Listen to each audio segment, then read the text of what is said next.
വ്ലോഗിലേക്ക് എല്ലാവർക്കും സ്വാഗതം. ഇപ്പം നല്ല ചക്ക സീസൺ അല്ലേ? അപ്പം നമ്മുടെ മുറ്റത്ത് തന്നെ നിൽക്കുന്ന പ്ലാവിലെ വരിക്കച്ചക്കയാണ്. അപ്പം നമുക്ക് വരിക്കച്ചക്ക കൊണ്ടിരുന്ന നല്ല മധുരമുള്ള ചക്കയാണ്. അപ്പം നമ്മൾ ഈ ചക്ക കൊണ്ടിരുന്ന് എന്താ ഉണ്ടാക്കാൻ പോകുന്നതെന്നറിയോ? നല്ല ചക്ക അലുവ. അപ്പം നമുക്ക് നേരെ വീഡിയോയിലേക്ക് പോകാം. അപ്പോൾ ഫ്രണ്ട്സ്, നമുക്ക് ഇൻഗ്രീഡിയൻസ് ഒക്കെ ഒന്ന് പരിചയപ്പെടാം. നല്ല അരച്ച് പേസ്റ്റ് ആക്കിയ ചക്ക, അതുപോലെ തന്നെ 1/2 കിലോ ശർക്കര പാനി, അതുപോലെ വെള്ള എള്ള്, പിന്നെ കശുവണ്ടി നെയ്ക്കകത്ത് വറുത്തത്, പിന്നെ മിൽമയുടെ നല്ല നെയ്യ്, അതുപോലെ തന്നെ നമ്മുടെ ഏലക്ക പൊടിച്ചത്. അപ്പോൾ ഏലക്ക പൊടിക്കാനൊരു ടിപ്സ് ഉണ്ട്. നമ്മൾ കുറച്ച് പഞ്ചസാര ഇട്ട് കഴിഞ്ഞാൽ അത് നല്ലതായിട്ട് പൊടിഞ്ഞ് കിട്ടും. അപ്പം നമുക്ക് നേരെ ഇതുണ്ടാക്കാം. അപ്പം നമ്മൾ അടുപ്പിലേക്ക് ഉള്ളി വെച്ചിട്ടുണ്ട്. ഇനി നമുക്ക് സാധനങ്ങളെല്ലാം ഇത് ചൂടായിട്ട് എല്ലാം ഇടാം. അപ്പം നമ്മുടെ ഉള്ളി ചൂടായിട്ടുണ്ട്. നമുക്ക് 2 സ്പൂൺ നെയ്യ് ഇടാം.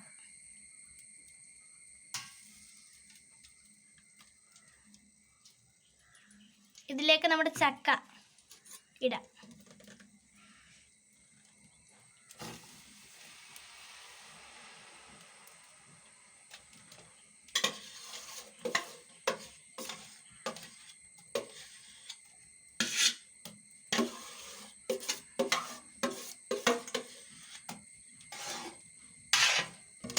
നന്നായി മിക്സ് ചെയ്യാം.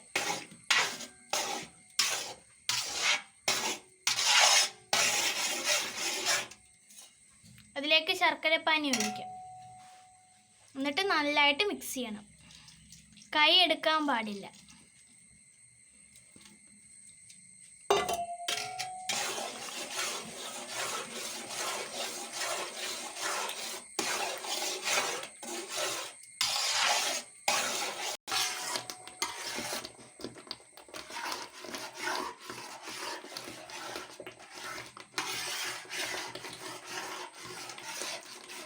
ചക്കയൊക്കെ ഒരു കുറുകിയ രീതിയിലായിട്ടുണ്ട്. കുഞ്ഞാറ്റയും കരാട്ടെ ക്ലാസ്സിന് പോയതുകൊണ്ട് ബാക്കി കുറച്ച് കാര്യങ്ങളൊക്കെ ഞാനാണ് അവതരിപ്പിക്കുന്നത്. ഞാൻ അവരുടെ അമ്മയാണ്. അപ്പോൾ നമുക്ക് അടുത്തായിട്ട് ഇതിലേക്ക് ഇച്ചിരി നെയ്യ് ഇട്ട് കൊടുക്കാം. അപ്പോൾ അത് കുറുകി വരുന്നതിനനുസരിച്ച് നമ്മൾ ഇടയ്ക്കിടയ്ക്ക് നെയ്യ് ഇട്ട് കൊടുക്കണം. അതിനുശേഷം കുറച്ച് വെള്ള എള്ള്, കുറച്ച് കശുവണ്ടി കൂടി നമുക്ക് അതിനകത്തേക്ക് ചേർത്ത് കൊടുക്കാം. ഇത് നന്നായിട്ട് ഇളക്കിക്കൊണ്ടേ ഇരിക്കണം, കൈ എടുക്കാതെ തന്നെ. ഇനി ഇതിലേക്ക് നമ്മൾ നമ്മുടെ ഏലക്കാപ്പൊടി ഇടുകയാണ്. അത് നന്നായിട്ട് ഇളക്കി യോജിപ്പിച്ചു കൊടുക്കണം. ഈ പ്ലേറ്റിലാണ് നമ്മൾ ചക്ക പകർന്ന് വെക്കുന്നത്, ചക്ക അലുവ. അപ്പോൾ അതിനായിട്ട് ആദ്യം നമുക്ക് അതിനകത്ത് അല്പം നന്നായിട്ട് നെയ്യ് തടവി അതിന് ശേഷമാണ് നമ്മൾ അതിലേക്ക് ഒഴിച്ചു വെക്കുന്നത്. എന്നിട്ട് നമ്മൾ ഇന്നത് എടുക്കത്തില്ല, നാളെയാണ് നമ്മളത് മുറിച്ച് എടുക്കുന്നത്. ഒരു ദിവസം അത് നമ്മളിങ്ങനെ അതിനകത്ത് ഒഴിച്ച് വയ്ക്കും തണുക്കാനായിട്ട്. അതിനുശേഷം ഇങ്ങനെ നന്നായിട്ട് നെയ്യ് തടവിയതിന് ശേഷം അതിലേക്ക് കുറച്ച് വെളുത്ത എള്ള് നമ്മൾ വിതറും. എന്നിട്ട് ആ എള്ള് വിതറിയതിൻ്റെ മുകളിലോട്ടാണ് നമ്മൾ ഈ അലുവയുടെ ഈ ഇൻഗ്രീഡിയൻറ്റ് നമ്മൾ ഒഴിച്ച് വയ്ക്കുന്നത്.